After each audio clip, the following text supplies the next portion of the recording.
সময়ের ব্যবধান পর্ব ১ পর্ব ২ সংক্ষিপ্ত সারসংক্ষেপ বিচ্ছেদ মধ্যবিত্ত সাগরকে তার ধনী আত্মীয়র কথা শুনে এবং দারিদ্র্যের অজুহাতে ভুল বুঝে প্রত্যাখ্যান করেছিল আশা। সাগরের স্বপ্ন ও ভালোবাসাকে মূল্যহীন মনে করেছিল সে। সাগর সেই অপমানে কঠিন প্রতিজ্ঞা নিয়ে শহর ছেড়ে চলে যায়।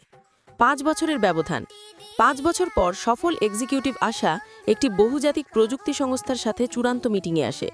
সেখানে সে দেখতে পায় সেই সংস্থার কর্ণধার আর কেউ নয়, সে হচ্ছে সেই প্রত্যাখ্যাত সাগর যে এখন সাফল্যের শিখরে। মিটিং ও প্রত্যাখ্যান মিটিংয়ে সাগর ছিল শীতল ও পেশাদার। মিটিং শেষে আশা যখন অনুতাপ ও ক্ষমা চাইল, সাগর তখন তার অতীতের এই প্রত্যাখ্যানকে তার সাফল্যের সবচেয়ে বড় অনুপ্রেরণা বলে দাবি করে। সে জানায় যে তার জীবন এখন ভিন্ন এবং সে ব্যক্তিগত জীবনেও একা নয়। পর্ব ৩ নীরবতার চুক্তি ও অপ্রত্যাশিত মোড় যখন আশাস অশ্রুশ্রিত চোখে অনুশোচনা জানায়, সাগর তখন স্পষ্ট করে দেয় যে সে তার ভালোবাসার চেয়েও নিজের সম্মান আর প্রতিজ্ঞাকে বেশি মূল্য দেয়। সে আশার সব কথা শুনে জানলার দিকে ফিরে শান্তভাবে বলল, সাগর, আমি কৃতজ্ঞ। তুমি আমাকে দেখিয়ে দিয়েছিলে আমার ভালোবাসা ততটাই মূল্যহীন যতটা আমার পকেটের শূন্যতা। আর সে কিছুটা থামল, ব্যক্তিগত জীবনেও আমি একা নই। আশার সারা শরীর শীতল হয়ে গেল। সে স্তব্ধ হয়ে সাগরের দিকে তাকিয়ে রইল। আশা, তুমি কি কাউকে বিয়ে করেছ? সাগর তার দিকে ফিরল। এবার তার চোখে সেই বৈরাগ্য নয়, বরং খেলছে এক গভীর রহস্য। সাগর খানিকটা রহস্যময় হাসি হেসে বলল, মনে দেখো আশা, সেদিন তুমি আমাকে ছেলেছিলে, এখন আমাকে ফিরিয়ে নেওয়ার অধিকার তোমার নেই।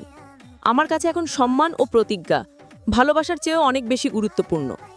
এরপর সে তাদের পেশাগত সম্পর্কের জন্য ২টি শর্ত দেয়। ১. পেশাদার দূরত্ব বজায় রাখা। ২. অতীত নিয়ে কোনো আলোচনা না করা। আশা মাথা নিচু করে বাধ্য হয়ে এই নীরবতার চুক্তিতে রাজি হয়। সে আর অপেক্ষা করল না, দ্রুত ঘর থেকে বেরিয়ে গেল হৃদয়ে একরাশ যন্ত্রণা নিয়ে। মোড় সেই অচেনা মানুষটি কে ছিল? আশা চলে যাবার কিছুক্ষণ পর কনফারেন্স রুমের দরজা আবার খুলে গেল। ঘরে প্রবেশ করল সাগরের সহকর্মী এবং প্রজেক্ট ম্যানেজার, একজন হাসিখুশি তরুণী যার নাম স্নেহা। স্নেহা, দারুণ মিটিং হলো স্যার। আশা ম্যামের প্রেজেন্টেশন খুব ভালো ছিল। সাগর, হ্যাঁ ভালো। আচ্ছা, আমার গাড়ির চাবিটা কি তুমি রেখেছ? আমার তো এখনই বের হতে হবে। স্নেহা, হ্যাঁ রেখেছি। আর আপনার জন্য যে কফিটা আনতে বলেছিলাম সেটা আপনার ডেস্কে আছে, একটু খেয়েই বেরোন স্যার। সাগর তার ফাইল গুছাতে গুছাতে বলল, আমি তো চাইলেই পারতাম আশাকে বলে দিতে যে আমি একা, যে আমার এই ৫ বছরের সঙ্গী কেউ নেই। কিন্তু স্নেহা, কিন্তু কি স্যার? আপনি যে ওকে বললেন আপনি ব্যক্তিগত জীবনে একা নন, সেটা কেন বললেন? সাগর জানলার দিকে তাকিয়ে মুচকি হেসে বলল, কারণ আজ আমি যা তার কৃতিত্বের সঙ্গী একমাত্র আমি নিজেই। এই সাফল্যের পথে আর কেউ ছিল না, তাই আমার সাফল্যের সঙ্গী হিসেবে তো আমি আর একা নই স্নেহা। আমার স্বপ্নই আমার বর্তমান সঙ্গী। আর আমি আশাকে এটা বোঝাতে চাইনি যে তার চলে যাওয়া আমার জীবনে শূন্যতা তৈরি করেছে। আমি চাই সে দেখুক তার প্রত্যাখ্যান আমাকে আরও শক্তিশালী করেছে। স্নেহা হাসল। তার আর সাগরের মধ্যে কোনো ব্যক্তিগত সম্পর্ক নেই, তারা নির্ছকী সহকর্মী। আর আশাকে দেওয়া সাগরের সেই কথাগুলো আসলে নির্ছকী একটি কৌশল, এক চরমতম প্রতিশোধ।